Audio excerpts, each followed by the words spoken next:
j'avais plus les moyens avec cet événement de la vie, avec cet imprévu.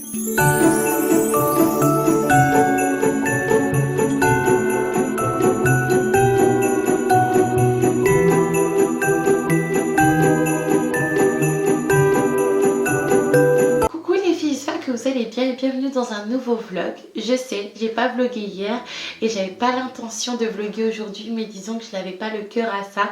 Pour ceux qui savent, sur Snapchat, vous savez, n'hésitez surtout pas à soutenir la personne, la personne qui a provoqué, si je peux dire ça, ma peine. Pour ceux qui ne savent pas, on ne dira pas. On ne dira pas pourquoi, ça restera entre nous et cette personne-là. Aujourd'hui, j'ai décidé de vous faire quand même un vlog et ça sera un vlog parlé comme la dernière fois. Je vous avais fait un vlog parlé où je vous parlais du fait de partir des Antilles pour venir en France. Aujourd'hui, j'ai décidé de vous faire un vlog parlé où je vais vous parler de l'endettement à cause de YouTube. À la base, j'avais pas du tout prévu ce format-là pour faire cette vidéo-là parce que j'avais prévu de faire cette vidéo depuis un petit moment. Je voulais me poser avec ma ring light, avec mon maquillage, avec ma petite pince sur le côté, avec mes cheveux tout faits. D'ailleurs, dites-moi ce que vous pensez de mes cheveux. Cependant, tout cet apparat, en fait, je pensais qu'il n'était pas approprié et cohérent par rapport au thème de ma vidéo. L'endettement à cause de YouTube, c'est une chose qui est tellement réelle les filles, mais on n'en parle pas beaucoup. Moi-même, je suis tombée dans le panneau. Vous savez que moi, je tombe toujours dans les panneaux. L'endettement à cause de YouTube. Qui sont les victimes? Il y a d'abord les abonnés bien évidemment, mais également les youtubeurs de la nouvelle génération ou les aspirants youtubeurs. On va commencer par les abonnés. Je pense que ça a l'air évident, mais on va quand même faire la genèse du propos pour que vous puissiez bien comprendre. À la base, YouTube, c'est pas tout ce qu'on voit en ce moment. À la base, YouTube, c'est des personnes lambda qui partagent leur passion. Que ça soit le gaming, le fitness, partager tout simplement sa vie à travers des vlogs, partager sa bataille pour avoir un enfant, partager tout un tas de choses en fait. C'est ça YouTube à la base. On va prendre l'exemple d'une youtubeuse beauté. À la base, une youtubeuse beauté, c'était pas la salle noire qu'on voit d'aujourd'hui, c'était une fille qui partageait sa passion par la beauté à travers des hauls, mais des hauls simples, pas des hauls de 1000 € qu'elle va faire chaque mois. C'était des routines, mais pas des routines qu'elle va multiplier en fonction des saisons, en fonction du jour de la semaine, et selon les routines, elle aura des produits qui vont être totalement différents. Non, c'était pas ça YouTube, c'était des routines simples qu'elle allait garder toute l'année, que ça soit en hiver, en automne, en été, en France ou au Japon, si je peux dire ça comme ça.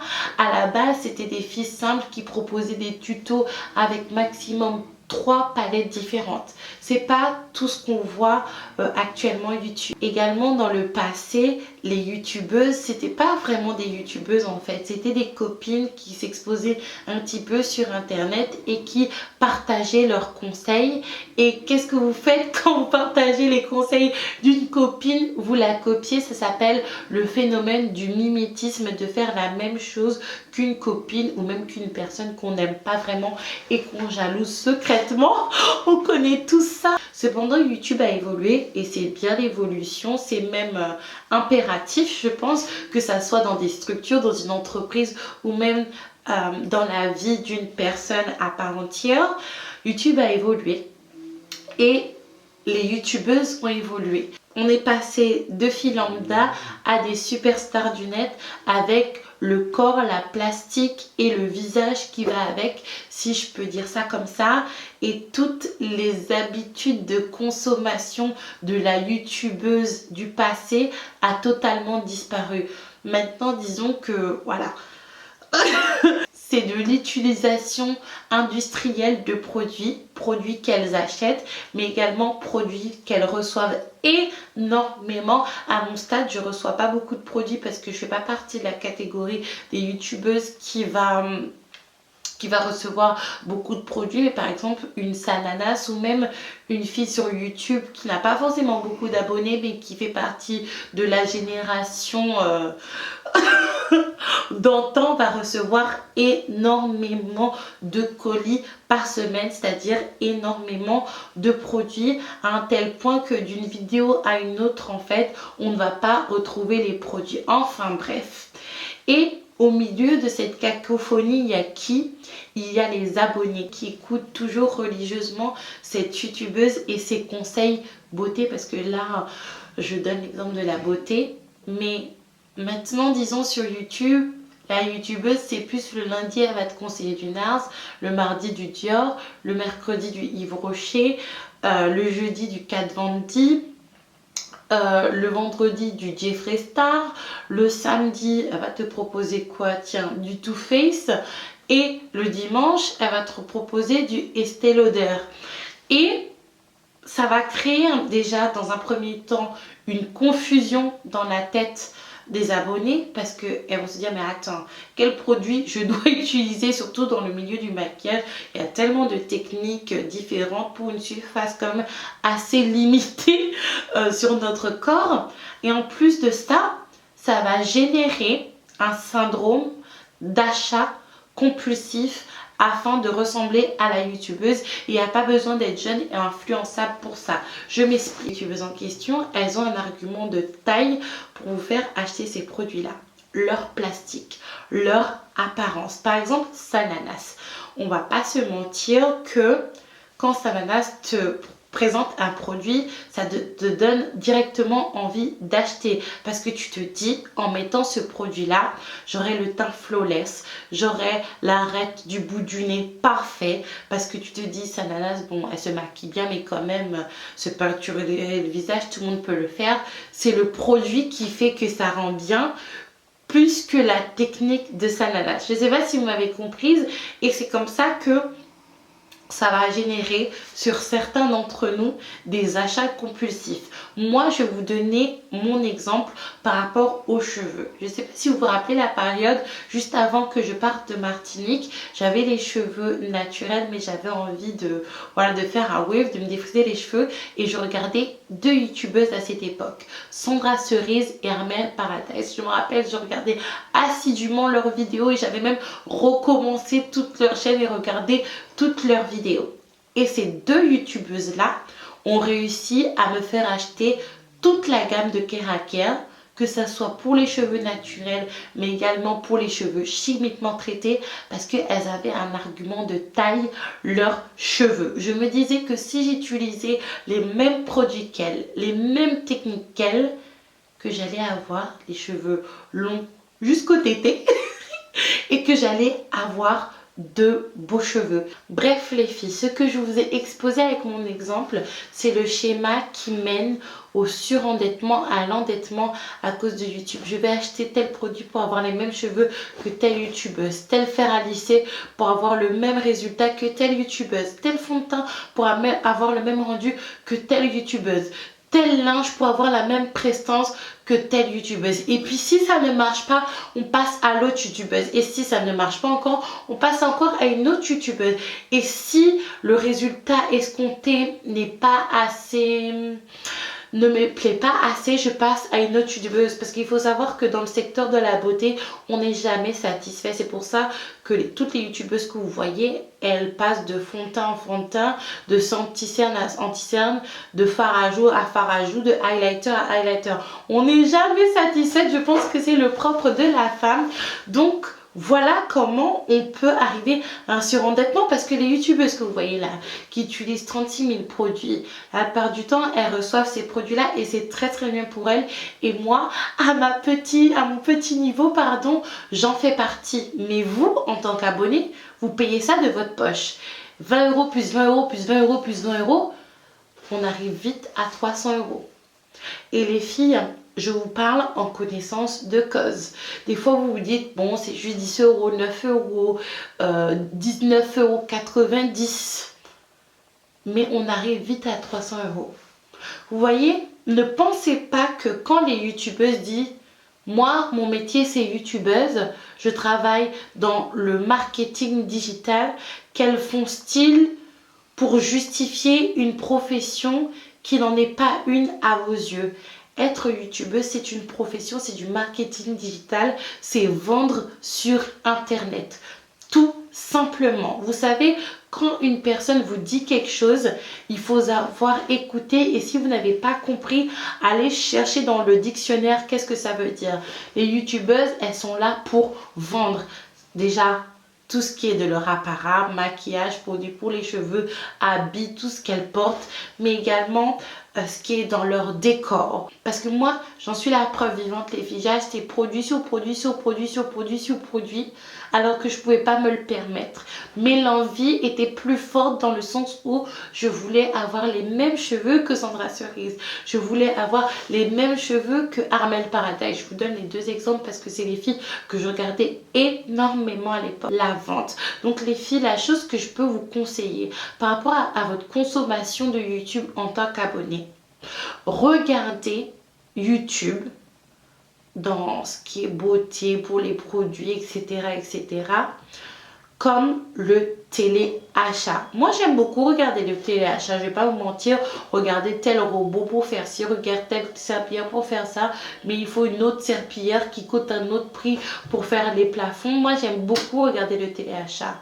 Mais jamais je passerai le cap d'appeler pour acheter un produit du téléachat. Et bien c'est comme ça qu'il faut consommer YouTube. Prends sa vie. Cependant, si par exemple on a une petite problématique où l'on veut changer de shampoing, on peut effectivement regarder les conseils de sa youtubeuses préférée et éventuellement investir dans un nouveau shampoing dont on avait besoin. Parce que des fois, on va être poussé à la consommation à cause de YouTube alors qu'on n'a pas besoin de changer de shampoing, on n'a pas besoin de changer d'après-shampoing, on n'a pas besoin de changer de fond de teint, on n'a pas besoin de changer de ceci, on n'a pas besoin de changer de garde-robe. Faites très attention les filles parce que ça peut aller très très vite. Moi je me suis retrouvée dans des situations assez compliquées, notamment avant de partir en Martinique, puisque du coup j'avais beaucoup d'investissements à faire, billets d'avion, caution, loyer, etc.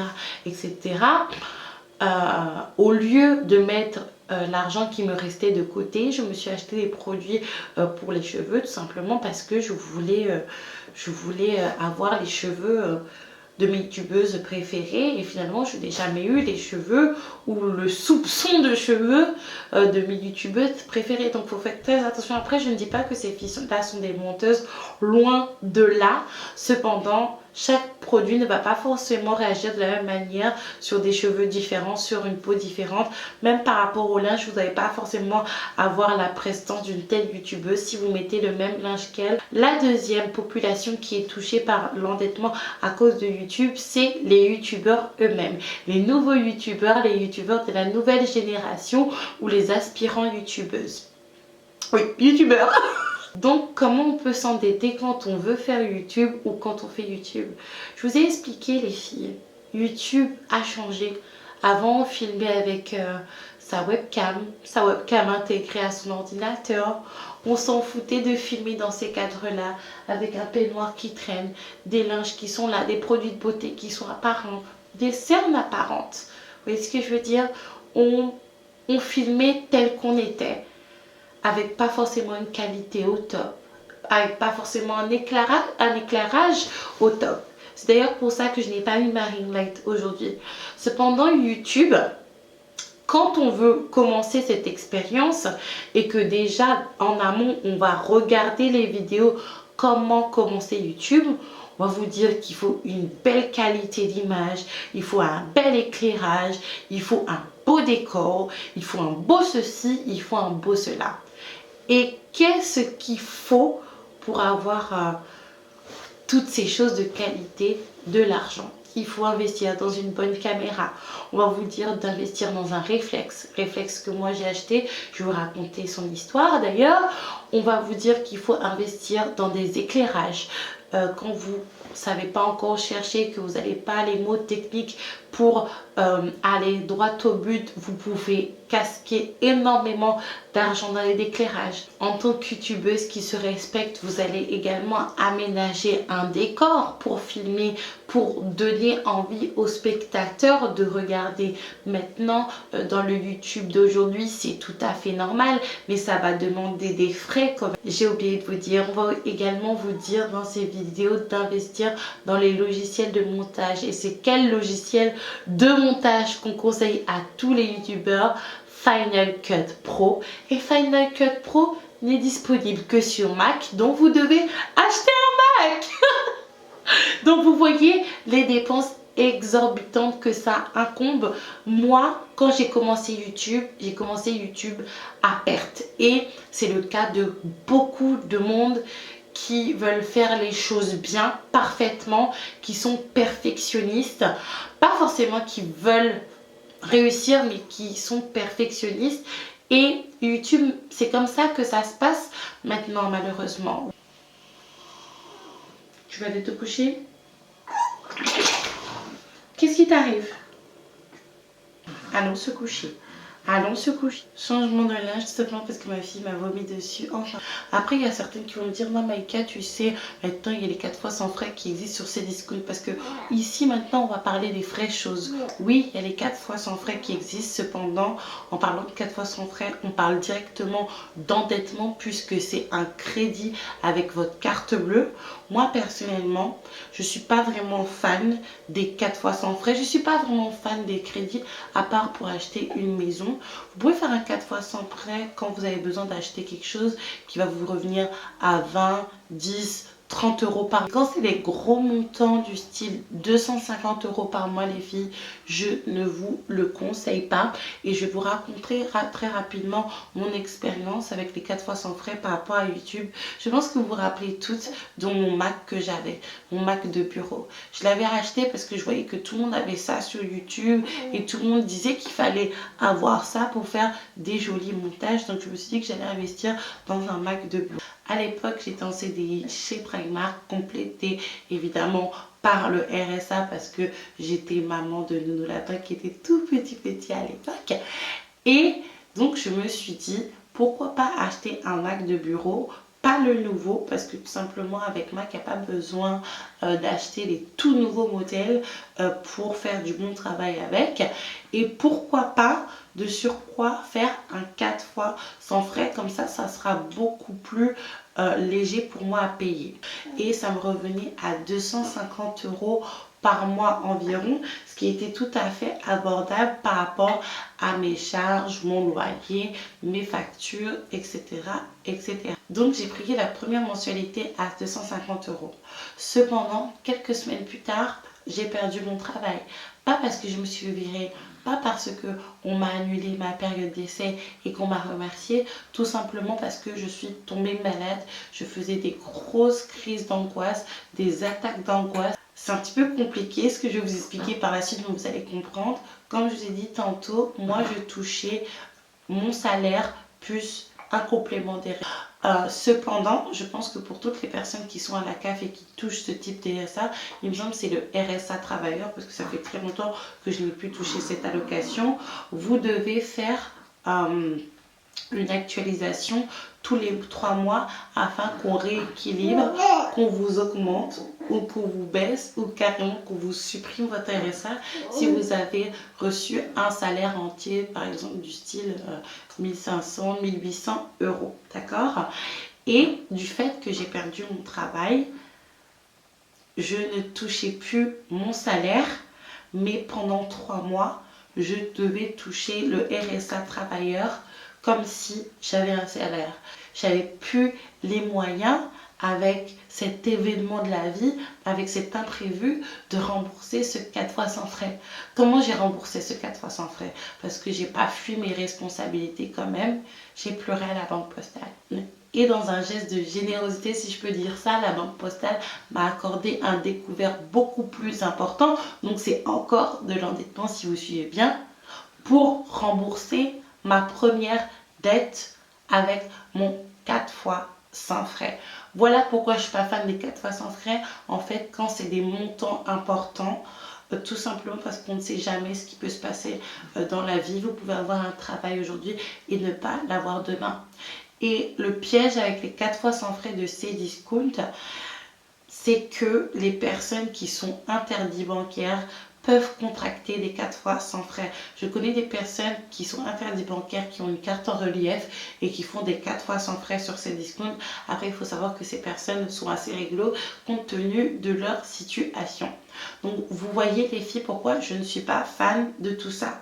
Donc, déjà, juste pour YouTube, avant même de commencer, je m'étais déjà endettée. Et de toute manière, maintenant, à part si vous êtes une superstar ou si par exemple, pour les familles vlogueurs, vous êtes comme la Poi Family, vous étiez déjà connu par rapport à une action, par rapport à une émission que vous avez fait auparavant, vous commencez YouTube à perte. Le dernier moyen de s'endetter à cause de YouTube, quand on est aspirant youtubeur ou nouveau youtubeur, c'est dans l'achat de produits pour créer des vidéos. Ça paraît stupide, mais c'est tellement réel et les youtubeurs qui font ça ne parlent pas forcément de ça parce qu'ils ont honte.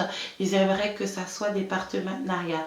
Je m'explique. Vous savez, de nos jours, les youtubeurs qui commencent ou qui n'ont pas beaucoup d'abonnés ou beaucoup de partenariats ne se cantonnent pas à ce qu'ils ont chez eux afin de créer du contenu. Ils vont vouloir acheter par exemple pour des youtubeuses beauté des nouvelles palettes Too Faced, des nouvelles palettes Urban Decay ou même des palettes moins chères mais elles n'ont pas forcément les moyens de les acheter et en plus de ça elles se sont déjà endettées, d'accord, pour commencer YouTube en achetant du matériel. C'est comme ça qu'on peut s'endetter à cause de YouTube en achetant des produits. Moi personnellement, ça ne m'est pas arrivé, mais ça m'est déjà arrivé d'acheter un produit pour faire une vidéo alors que j'aurais pu me cantonner aux produits que j'avais déjà à la maison parce que j'avais déjà ce type de produit à la maison. Par exemple, pour faire...